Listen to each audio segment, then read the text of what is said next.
first of all, we've only got about 1/3 of people who are autistic getting into work, and then if people are in work, they're quite unlikely to disclose. So we know from our research that only 1 in 5 people are comfortable disclosing their neurodivergence, and that might be related to whether or not they've got a diagnosis. So it's quite a knotty area. What would you say around diagnosis and disclosure? It's a really, really controversial topic, actually, and I've noticed this both in practice and online around a lot of anxiety around disclosing either that they think they might have a particular neurodivergence or an actual diagnosis. So there's two things I wanted to pick up on. So first of all is the disclosure point itself. Without psychological safety and without the managers being trained properly, most people don't feel comfortable disclosing because they're not sure how it'll be handled.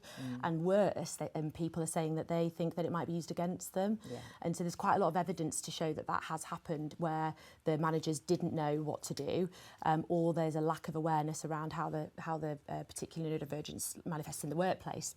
So there's that piece. But the second piece, which I find really interesting, is as an employment lawyer, I specialise in disability discrimination. In order to be disabled under the Equality Act, you just have to show that there is a mental or physical impairment that has substantial impact on your ability to do daily activities, and it's lasted more than 12 months. So most neurodivergence is going to fall into that category. Yeah.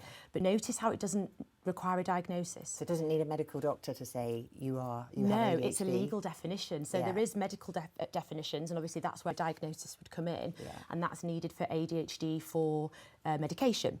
But if you don't need medication, then there's actually no need for that particular diagnosis, other than if that's something that you want to do. But what we're seeing is so many employers pushing individuals for diagnosis as evidence. So first of all, that is challenging, because if anyone's seen the waiting list, there's some places up to 10 years.